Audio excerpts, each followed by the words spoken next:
Dans les vastes plaines du Wyoming, en l'année 1885, où le vent hurlait comme un loup affamé et où la neige recouvrait les terres comme un manteau impitoyable, vivait un homme nommé Jack Harlan. Jack était un rancher pauvre, un de ces âmes solitaires qui luttaient contre la nature pour survivre. Son ranch, une petite ferme délabrée aux abords de Cheyenne, n'était qu'un amas de planches usées et de clôtures branlantes. Il possédait à peine une douzaine de vaches maigres et un cheval fidèle nommé Buck, qui avait vu plus de tempêtes que d'herbes vertes. Jack avait perdu sa femme il y a 5 ans. Dans les vastes plaines du Wyoming, en l'année 1885, où le vent hurlait comme un loup affamé et où la neige recouvrait les terres comme un manteau impitoyable, vivait un homme nommé Jack Harlan. Jack était un rancher pauvre, un de ces âmes solitaires qui luttaient contre la nature pour survivre. Son ranch, une petite ferme délabrée aux abords de Cheyenne, n'était qu'un amas de planches usées et de clôtures branlantes. Il possédait à peine une douzaine de vaches maigres et un cheval fidèle nommé Buck, qui avait vu plus de tempêtes que d'herbes vertes.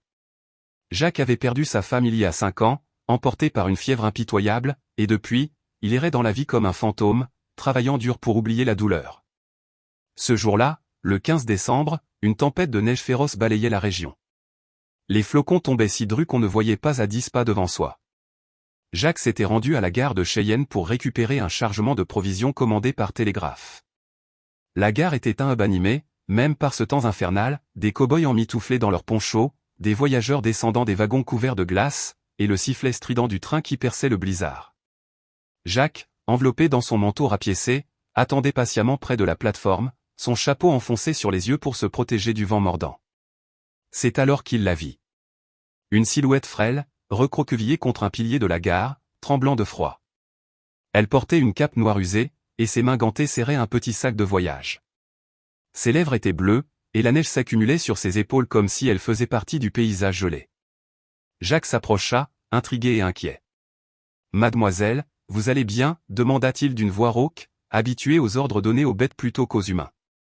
Elle leva les yeux, des yeux verts comme les prairies au printemps, mais voilés par l'épuisement. « Je suis infirmière. Je m'appelle Eliza Thorne. Mon train pour Denver a été annulé à cause de la tempête. Je n'ai nulle part où aller. » Sa voix était faible, presque un murmure, et Jack remarqua qu'elle claquait des dents. Elle venait de l'Est, de Boston, où elle avait exercé comme infirmière dans un hôpital. Mais la ville avait poussé vers l'Ouest, une sœur malade à Denver l'attendait, et elle avait tout quitté pour la rejoindre. Malheureusement, le blizzard avait transformé son voyage en cauchemar. Jack n'hésita pas. Il n'était pas riche, mais il avait un cœur d'or forgé par les épreuves. « Venez avec moi, mademoiselle. Mon ranch n'est pas loin. Vous y serez au chaud. » Eliza, trop faible pour refuser, accepta. Il l'aida à monter sur Buck, et ils chevauchèrent à travers la tempête, Jack tenant les rênes d'une main ferme tandis que l'autre protégeait la jeune femme du vent. Le trajet dura une éternité, mais enfin, ils arrivèrent au ranch. La cabane était modeste. Une pièce unique avec un poêle à bois, un lit rudimentaire et une table bancale. Jack alluma un feu, prépara du café fort et enveloppa Eliza dans des couvertures. Au fil des heures, alors que la tempête faisait rage dehors, ils parlèrent. Eliza raconta son enfance à Boston, ses études d'infirmière, les horreurs qu'elle avait vues dans les salles d'hôpital bondées. Jack, à son tour, parla de sa vie rude, les troupeaux perdus dans les blizzards, les attaques de loups, la solitude qui rongeait son âme depuis la mort de sa femme. Il y avait quelque chose de brut et d'honnête en lui qui toucha Eliza. Pour la première fois depuis longtemps, elle se sentit en sécurité, non pas malgré la pauvreté, mais grâce à la simplicité de cet homme. Les jours suivants, la tempête persista, isolant le ranch du monde extérieur. Eliza, remise de son froid, insista pour aider. Elle soigna une vache blessée avec des compétences que Jack n'avait jamais vues. « Vous êtes une magicienne, dit-il en riant, admirant comment elle bandait la patte de l'animal avec précision. En retour, Jack lui apprit à monter à cheval, à lire les signes du ciel pour prédire le temps, et à cuisiner un ragoût de bison sur le feu ouvert.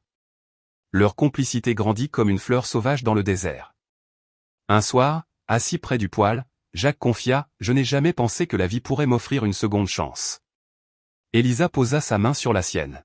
« Peut-être que le destin nous a réunis pour une raison. » Mais le Wyoming de 1885 n'était pas un paradis.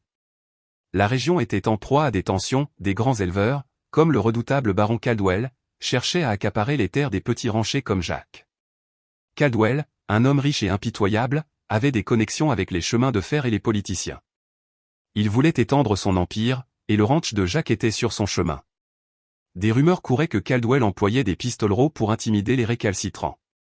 Lorsque la tempête s'apaisa enfin, après une semaine, Eliza décida de rester un peu plus longtemps. Sa sœur pouvait attendre, ici, elle sentait qu'elle avait trouvé un but. Jack et elle explorèrent les environs, les collines enneigées, les rivières gelées où ils pêchaient sous la glace. Leur amour naquit ainsi, discret mais profond, comme les racines d'un arbre centenaire. Un baiser volé sous un ciel étoilé scella leur lien. « Je t'aime, Eliza, murmura Jack. « Et je t'aime, Jack, répondit-elle, son cœur battant au rythme des plaines sauvages. Pourtant, le danger rôdait. Un matin, un messager de Caldwell arriva au ranch, portant un ultimatum, vendre les terres ou en subir les conséquences. Jack refusa net.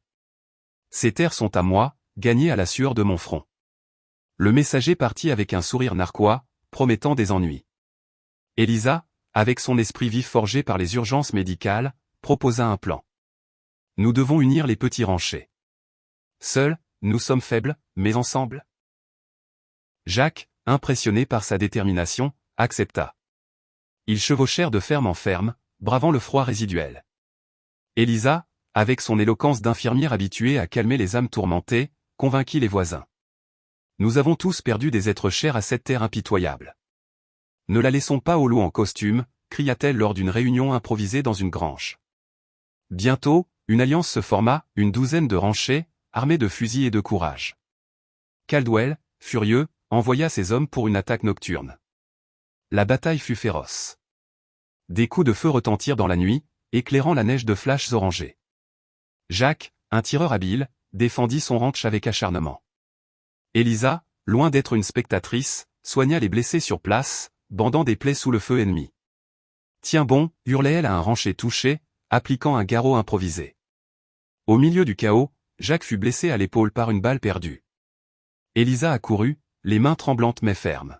« Je ne te perdrai pas » murmura-t-elle en extrayant la balle avec un couteau stérilisé au feu. Son intervention sauva non seulement Jack, mais inspira les autres.